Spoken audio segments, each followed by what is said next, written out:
Bismillahirrahmanirrahim. Alhamdulillahirabbil alamin. Wassalatu wassalamu ala sayyidina Muhammadin wa ala alihi washabbihi ajmain. Qala subhanaka la ilma lana illa ma 'allamtana innaka antal alimul hakim. Qala Allah ta'ala rabbis shrah li sadri wa yassir li amri wahlul 'uqdatam min lisani yafqahu qawli amma ba'd. Qala al-musannifu rahimahullahu ta'ala wa nafa'ana bihi wa ba'amihi fid dharain amin. Wa isanu lan den sunataken apa rakaat tahiyatin rong rakaate ngormati masjid. Idai masjid gede wong kang manjing masjid. Makna tahiyah adalah ta'zim, mengagungkan masjid karena masjid adalah rumahnya Allah. Maka ta'zimu rabbil masjid, mengagungkan yang punya rumah, yaitu Allah. Ada 6 macam pengagungan. Yang 4 itu di Mekah, yang 2 bisa di selain Mekah. Yang pertama pengagungan untuk masjid di semua tempat dengan sholat tahiyatul masjid. Yang kedua penghormatan ketika bertemu dengan seorang muslim adalah dengan memberi salam. 2 ini bisa di manapun tempat. Yang 4 ini hanya di Makkah. Pertama masuk Baitul Haram, masuk Masjidil Haram, penghormatannya dengan tawaf. Penggantinya tahiyatul masjid kalau masuk Masjidil Haram itu tawaf mengelilingi Ka'bah. Yang kedua ketika masuk tanah haram dengan ihram haji, ihram umroh. Yang ketiga ketika Mina tanggal hari tasyrik itu dengan melempar jumroh. Yang terakhir ketika masuk Arafah, penghormatannya dengan wukuf di Arafah. Lidahiri masjidin, untuk orang yang masuk masjid ini harus masjid yang murni. Kalau setengah masjid, setengah tidak masjid, itu menurut Ibnu Hajar tidak disunahkan tahiyatul masjid. Tapi menurut Imam Romli tetap disunahkan. Misalnya ada orang bangun rumah 40 kali 40 meter, yang 20 kali 20 meter diwakaf masjid, yang 20 kali 20 meter sisanya masih rumah pribadi. Nah, itu kalau menurut Ibnu Hajar tidak sunnah tahiyatul masjid masuk situ karena tidak murni masjid. Tapi menurut Imam Muhammad Ar-Ramli itu tetap disunahkan.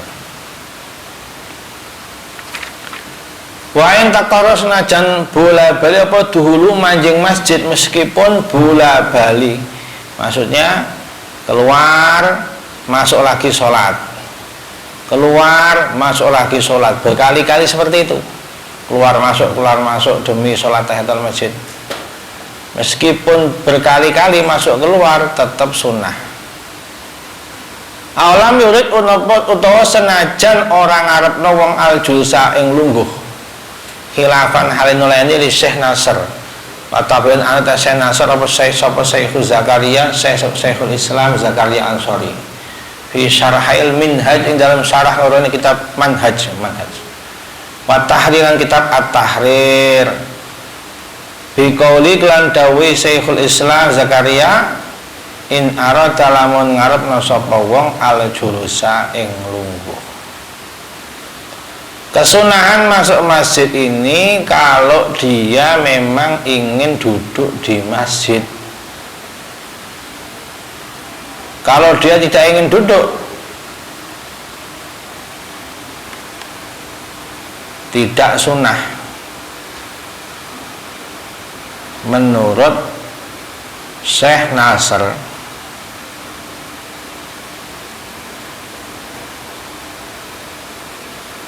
Begini.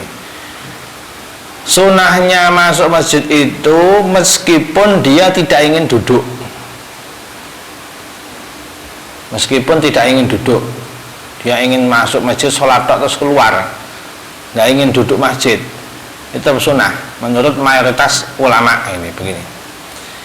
Kecuali menurut Imam Zakaria Ansori dan Syekh Nasr. Keduanya kalau nggak ingin duduk ya nggak sholat sunnah, nggak sunnah tahiyatul masjid. Ini khilafnya begitu. Li khabari Syaikhaini krana hadise Bukhari Muslim. Idza takhala ahadukum al-masjida fala yajlis hatta yusalli rak'atain. Idza takhala dalem manjing sapa ahadukum salasi sira kabeh al-masjid ing masjid fala yajlis mongko aja lungguh sapa ahad hatta yusalli sehingga salat ahad rak'atain ing rong rakaat. Ini perintahnya Nabi, kalau kalian ini masuk masjid maka jangan duduk dulu sebelum sholat sunnah 2 rakaat. Nah ini hadis ini menguatkan pendapat Syekhul Islam Zakaria Ansori dan Syekh Nasr tadi, karena kata Nabi idza dakhalatum al-masjid fala yajlisa, bahasanya kan jangan duduk. Nanti kalau nggak mau duduk ya nggak perlu sholat menurut 2 ulama tadi itu. Tapi menurut yang lain mayoritas ulama ya walaupun nggak ingin duduk tetap sunnah. Wa tafutu lan pot apa tahiyatu salat tahiyat bil julusi sebab lungguh atau ini kang suwe. Kalau dia sudah terlanjur duduk dan duduknya itu lama itu kadarnya berapa? Menurut Imam Al-Qurdi kadar 2 rakaat, kadar waktu yang cukup untuk sholat 2 rakaat. Kalau duduk masih sebentar baru nempel bokong terus sebelum sholat itu masih nggak apa-apa. Tapi kalau duduknya lama, duduknya sudah sekadar waktu yang bisa untuk sholat 2 rakaat, maka sudah tidak sunnah lagi sholat tahiyatul masjid. Wakadai kaya mengkono tafutu apa al-qasbi sing geger ngomong dhewe kon ning kamar wae ora usah lagi. Berbagi ke mbak-mbak kowe. Ngomong dhewe ning kamar wae rasa ngaji. Wakadhe kaya mengkono-mengkono tafutu apa al-qasiru lungguh kang diluk. Ilam yasalamun ora lali sapa wong aw yajal utawa bodho sapa wong. Begitu juga duduk sebentar kalau dia tidak lupa. Atau dia tidak bodoh, maksudnya dia tidak tahu hukumnya. Kalau memang duduk sebentar itu kalau sengaja ya sudah tidak lagi sunnah tahiyatul masjid. Kenapa duduk itu tidak menghilangkan kesunahan tahiyatul masjid? Karena ada hadis Bukhari Muslim ini dari Rasulullah SAW ketika beliau masih di mimbar sholat Jumat itu. Ada seorang sahabat Salik Al-Ghatafani namanya. Dia masuk masjid langsung duduk. Oleh Nabi diperintahkan kum farka rakaten, kamu berdiri dulu sholat 2 rakaat masuk masjid kok langsung duduk. Nah ini menunjukkan dia sudah duduk, tapi kan dia mungkin lupa atau mungkin dia ini tidak tahu kalau masuk masjid itu sunnahnya tahiyatul masjid. Tapi ilam yasa au yajhal, akhirnya dia berdiri, Salik Al-Ghatafani berdiri terus sholat 2 rakaat. Itu pertengahan Nabi di atas mimbar sholat Jumat menegur yang belum tahiyatul masjid. Berarti penting sekali sholat ini. Wayul hakulan dan padaaken bihima kelawan sahwal jahal alal auja'i ngatasi kaul kang duweni wajah apa ma kedadan lawih tajal lamun butuh wong lisurbi maring ngombe fayak udah mengko lungguh man lahu kron ari surb kolan ing dalem sithik sumaya tinulin kani wong biha kelawan salat. Disamakan dengan lupa atau bodoh ini. Kalau dia mau minum dulu sebelum sholat, minum dulu. Di Masjidil Haram ada air minum Zam-Zam. di masjid-masjid di Arab itu pasti ada air minum. Nah, kalau orang perjalanan dari rumahnya atau dari mana musafir mampir ke masjid, mau minum dulu baru sholat misalnya. Nah, orang minum itu kan sunahnya duduk. Nah, ini bagaimana? Boleh dia duduk dulu, setelah itu baru sholat tahiyatul masjid. Duduknya sekedar mau minum itu.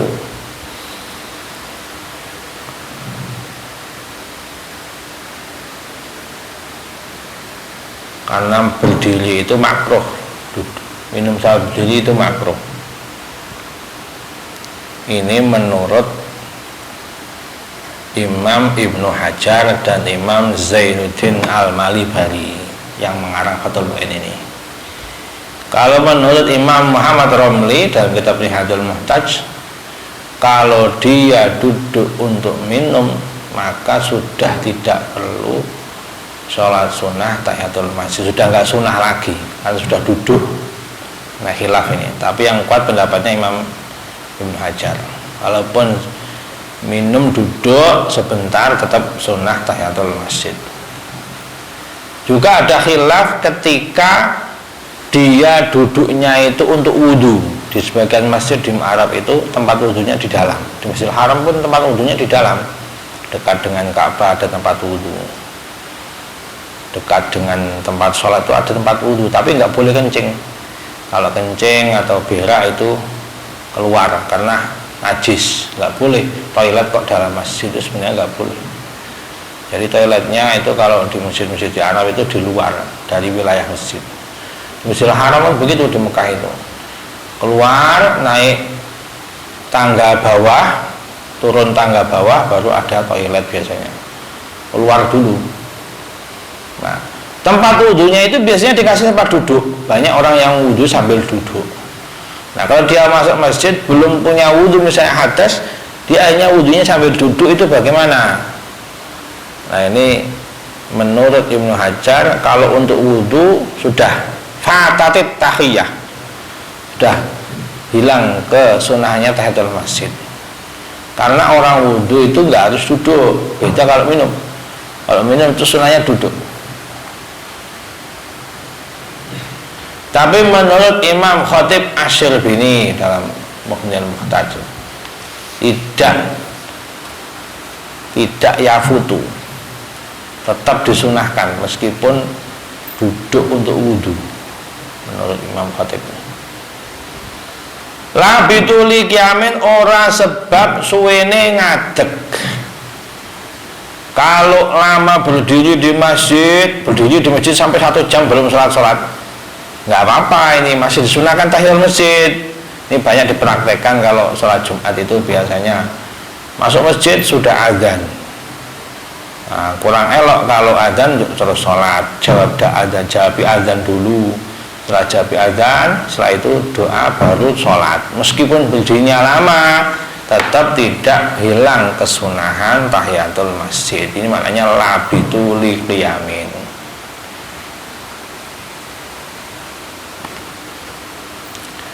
Tapi menurut Imam Syihab Ar-Romli, ayahnya Muhammad Romli, kalau terlalu lama berdirinya, ini juga tidak lagi sunnah tahiyatul masjid.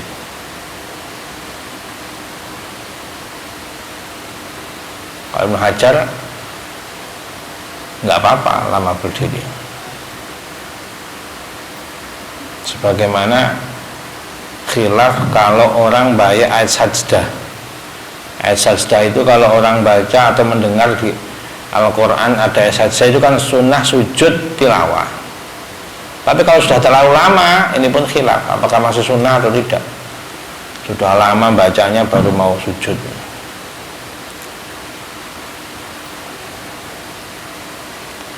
Begitu juga ketika orang itu sudah terlanjur salam, belum sempat sujud tilawah, sujud sahwi. Sujud sahwi itu kan sebelum salam. Dia kelupaan, sudah terlanjur salam, itu kalau masih sebentar, sunnah sujud sahwi. Kalau sudah terlalu lama, ya tidak usah.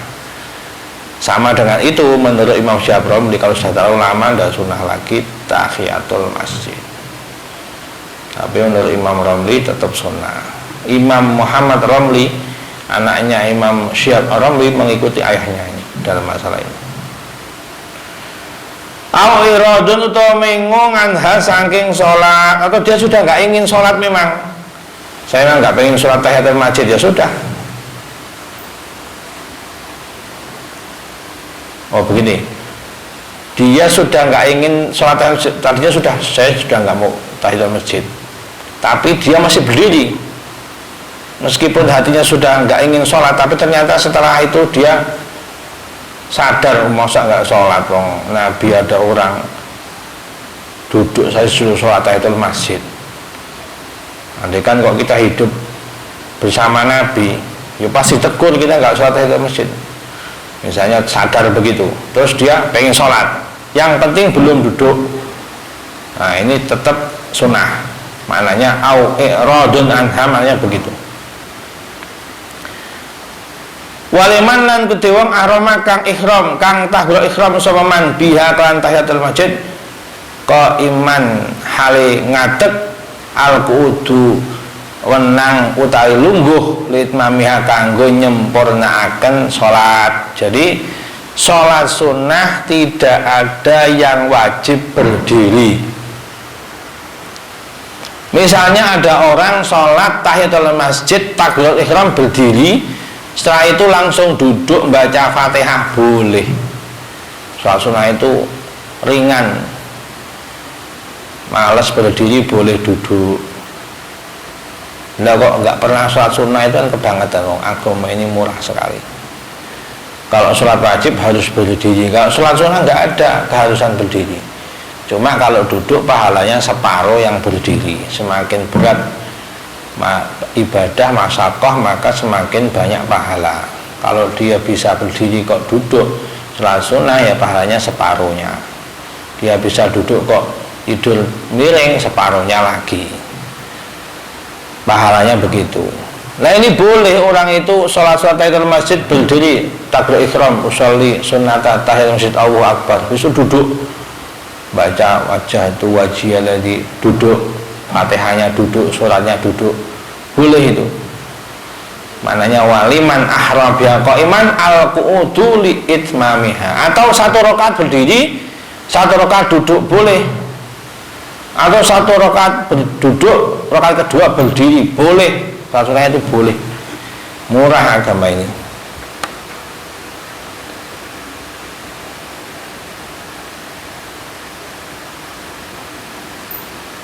Andaikan langsung duduk saja boleh, nggak ada yang mewajibkan harus berdiri sholat sunnah itu. Wa quri'a lan den makruno apa tarkuha tinggal tahiyatul masjid min ghairi udrin saking tanpa udzur, makruh hukumnya. Karena Nabi perintah, ada yang enggak tahiyatul masjid masuk masjid.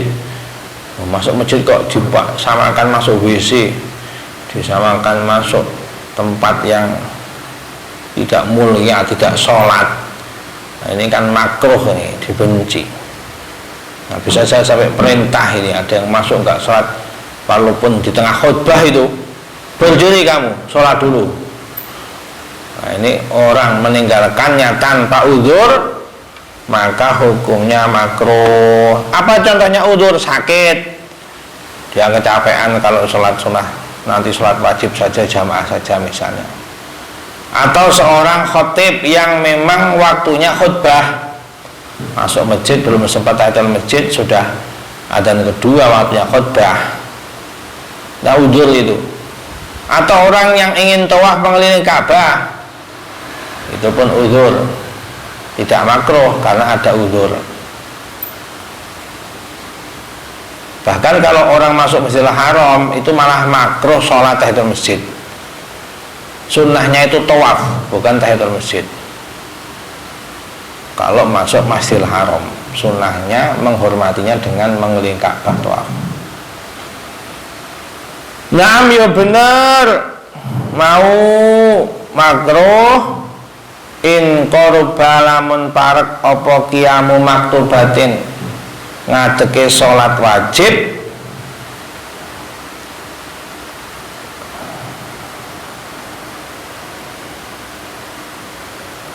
qoroba qiyamu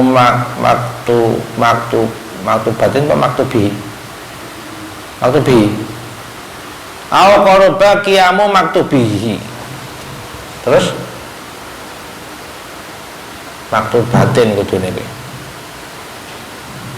terus Jumatin hah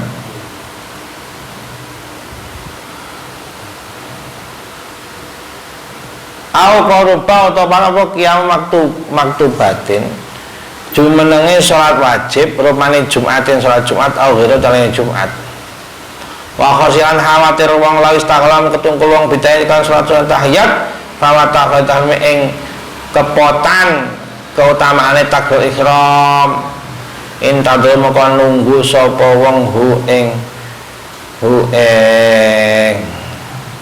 qiyam tak maktubatin qaiman hale ngadeg ya memang betul makruh, tapi kalau dia melaksanakan tahiyatul masjid khawatir ketinggalan takbir ihram bersama imam, sudah mau qomat misalnya,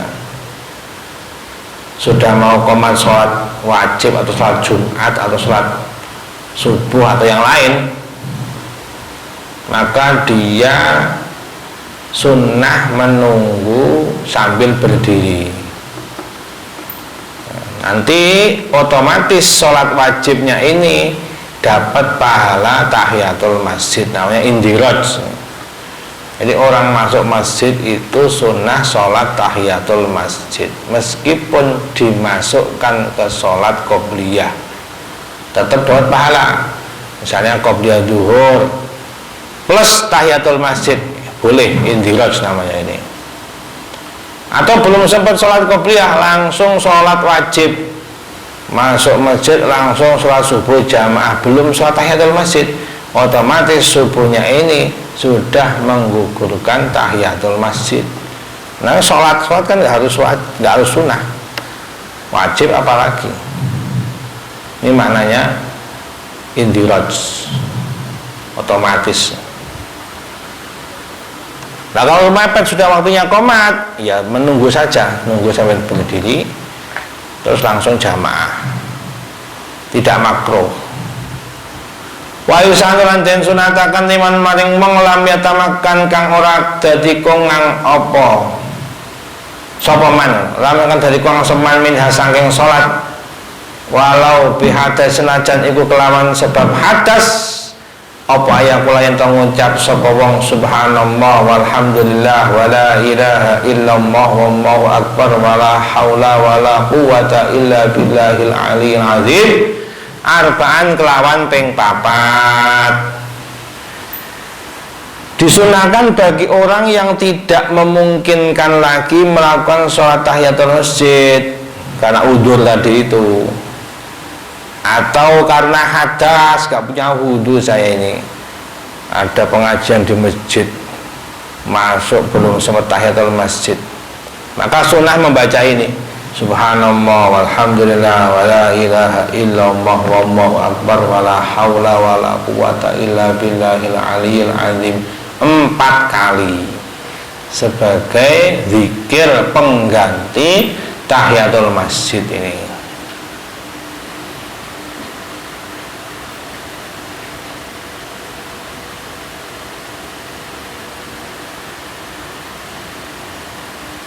Sama dengan orang ketika disunnahkan sujud syukur tapi kok nggak sujud, dapat nikmat yang mendadak, itu sunnah sujud syukur tapi dia nggak sempat sujud syukur mungkin karena nggak punya wudhu hadas, baca ini 4 kali penggantinya.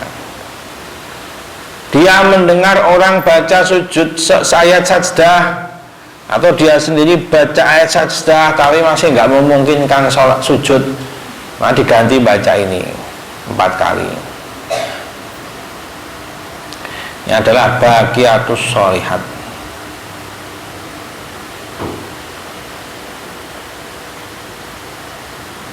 Waktu kraulan dan mukrohaken li khatibin ketuwe wong kang khutbah dahola kang manjing sapa khatib waktal khutbah ing dalem khutbah. Waktu kulan den mukruhaken apa salat.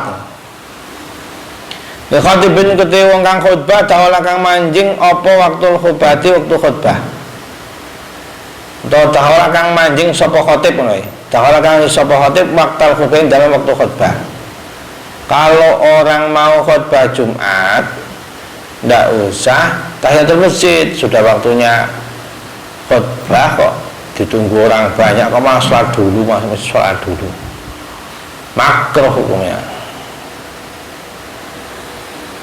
Wali murid tawafin lan ketewang kang ngarepno tawaf. Dakhala kang manjing sapa murid al masjida ing masjid. Kalau mau masuk haram makruh tadi, makruh sudah dijelaskan tadi. Belum tidak usah tahiyatul masjid, langsung tawaf. Kecuali kalau dia ini memang nggak ingin tawaf, saya repot mau tawaf misalnya capek, desak-desakan misalnya.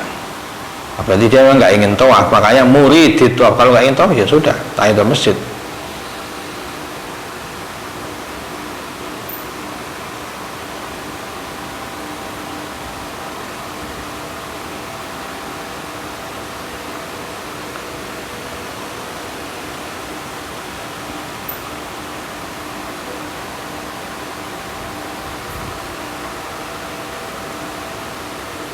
Lali mudarisin ora makruh kedue wong kang mulang ngaji. Misalnya pengajiannya di masjid, tidak makruh ini, sholat dulu. Khilafan halin ini badi maring sebagian ulama, yaitu Imam Zarqasi. Beliau menukil dari para masyaykhnya, kalau orang mau ngaji pengajian makruh tahiyatul masjid dulu, tidak usah langsung ngaji, langsung ngajar, langsung dares. Menurut Imam Zarqasi begitu, makruh kalau dia ini kok sholat dulu. Tapi menurut mayoritas ulama tidak makruh. Khilaf. Warok atas tikharatin wa alam.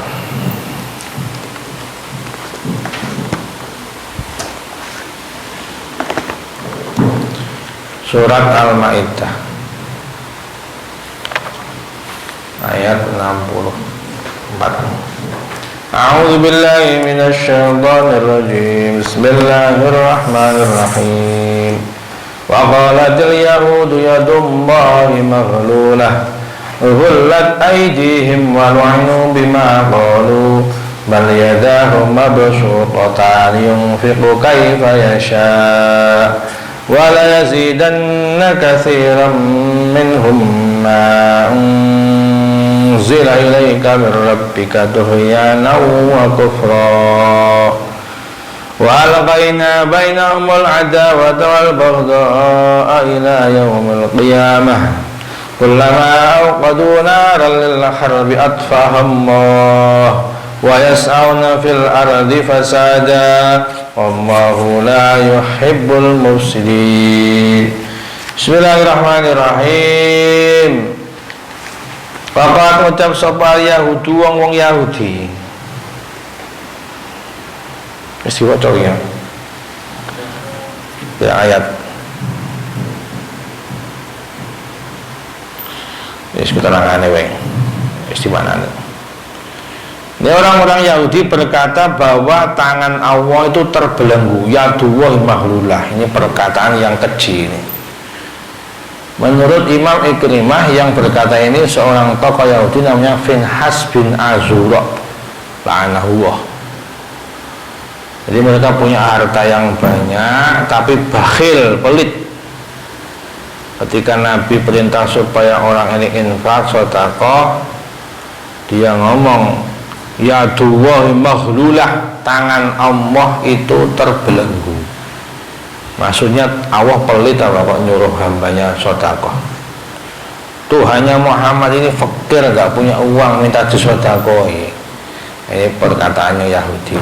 Ghullat aydihim, kata Allah, tangan mereka lah yang terbelenggu.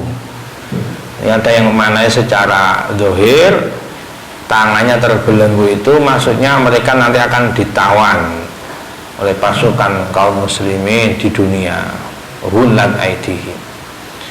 Ada yang memaknai ghullat aydihim itu tangan mereka yang terbelenggu itu, mereka ini yang pelit, bukan Allah yang pelit. Allah ini nanti bal yadahu mabsutatan, Allah itu sangat maha al-karim, maha jawad, maha dermawan. Allah ini enggak pernah pelit.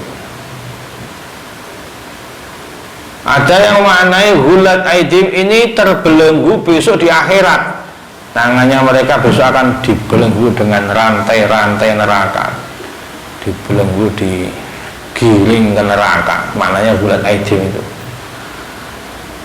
Jadi orang Yahudi itu memang terkenal pelit hingga hari ini itu. Pelitnya luar biasa orang Yahudi ini sifatnya. Ketika Nabi datang ke Madinah, itu ada orang Yahudi dekat Masjid Nabawi. Jadi Nabi itu dulu dengan para sahabat di Mekah nggak pernah repot kalau urusan minum, karena ada sumber Zam-Zam di Mekah itu. Tapi di Madinah nggak ada sumber Zam-Zam.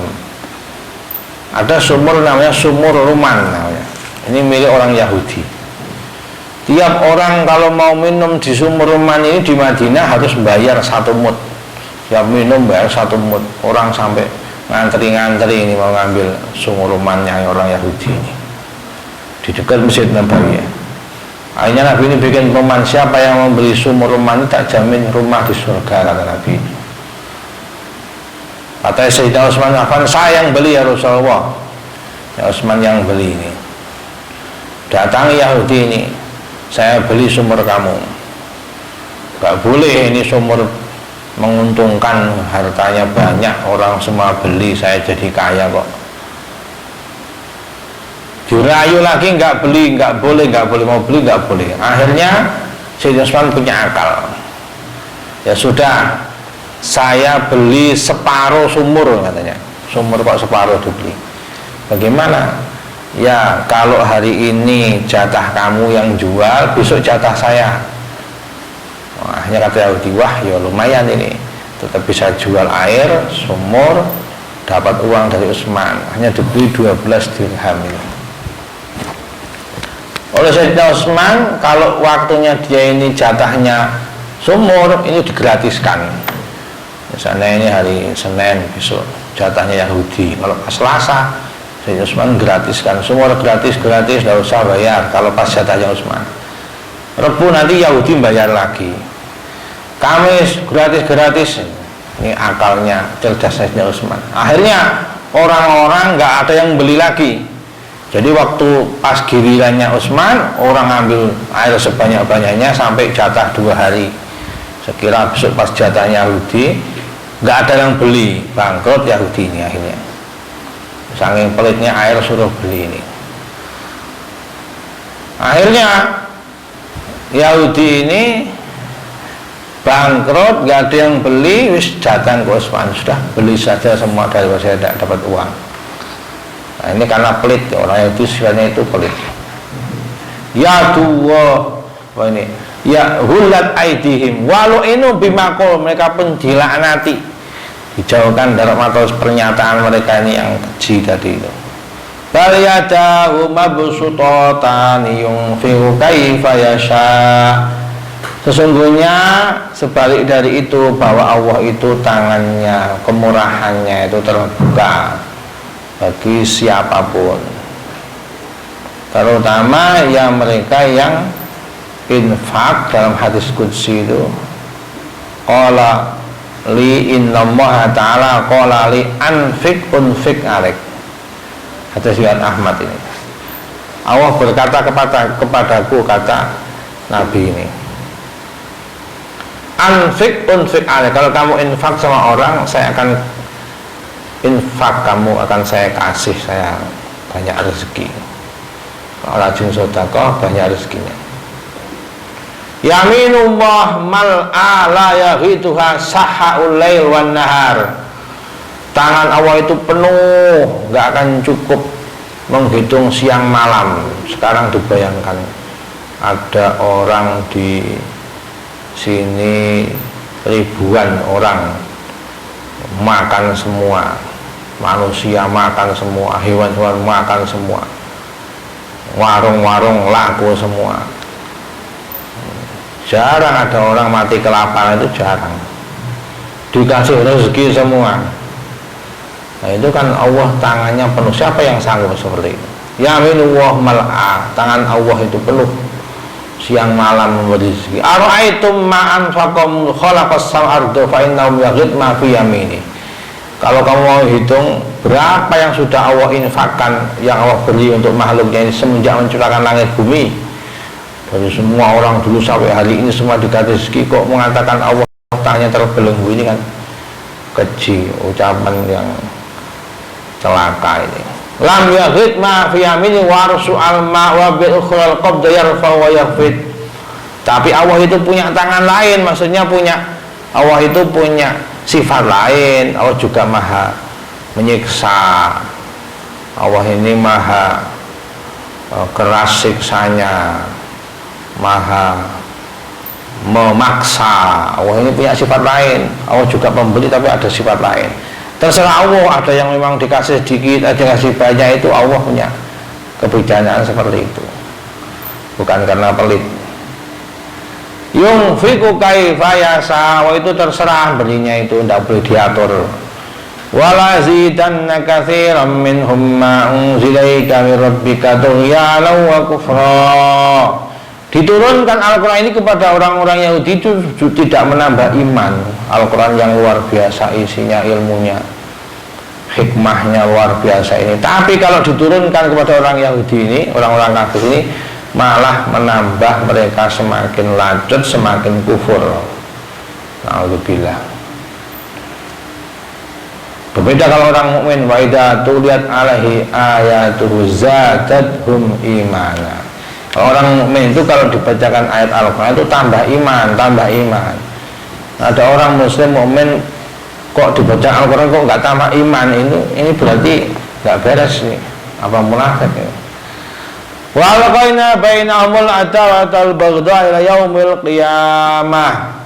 Allah menjatuhkan di antara mereka orang-orang Yahudi wa Nasrani, itu sebagian ayat tafsir bainahum ini ai bainal yahud wa nasara, permusuhan.